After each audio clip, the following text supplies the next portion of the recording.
कहीं आसला ना सीएम किसान 2000 टंका तेज आमको केतबेले मिलिबो बा आपनको मिलिबो कि नाही जानिछन्ति आपण माने नुआखाई अवसर में आम राज्य सरकार आज सीएम किसान योजना अधीन 2000 टंका पठाई तृतीय किस्ती बाबद को किंतु अनेक हिताधिकारी को मिलता बेले एवं भी किसी हिताधिकारी अच्छा जो खाता एपर्यंत जमा हो पारि ना तेज जहाँ विषय में आम जाना शेष पर्यंत देखूँ ता पूर्व वीडियो गोटे लाइक करूँ सब्सक्राइब करनथिले एवं सब्सक्राइब कर पाखर घंटी चिन्ह को दबाई दिंतु।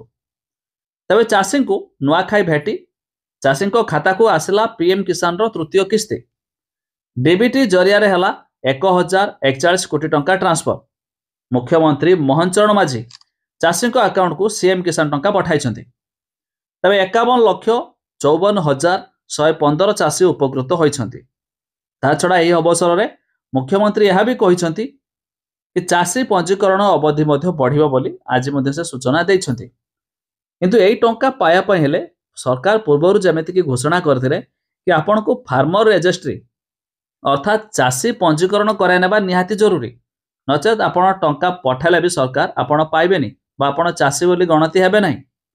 किंतु पूर्व थर होइतिला बहुत भूमिहीन हिताधिकारी को मध्य टंका आसीथिला किंतु एथर किछि हिताधिकारी डेबिट एनाबल बैंक अकाउंट न थाई पारे एमिति कि सामान्य किसान पोर्टल सीएम किसान पोर्टाल रे केवाईसी करि न थाई पारती ताहा मध्य कराइबा जरूरी। सबुठु बड़ कथा सामान्य फार्मर रजिस्ट्री कराइ नथिबा हेतु टंका आसी नाही। किंतु एठी भी आ गोटे कथा ध्यान रखंतु सरकार जो टंका पठाइले आज गोटे दिनर समस्त को आसीबो बोली कथा नाही एथिबाई मध्य आहुरी गोटे दिन भी समय लागि पारे आपण वेट करंतु आसीबो कि न आसीबो मध्य आपण जानि पारिबे। जमिति कहली जदि आपण भी चाषी भाव में टंका पाया पई चाहुचंती तेबे सरकार मध्य ये फार्मर चाषी पंजीकरण को आउ थे बढ़ाइबा को जाउछंती तो आपण निहाती भाव कराई दियंतु जाफर सब टंका मध्य आपण भी पाइबे। तबे वेबसाइट रो लिंक आम डिस्क्रिप्शन में देइछु अधिक जानिया पाई मध्य चेक करि पारिबे।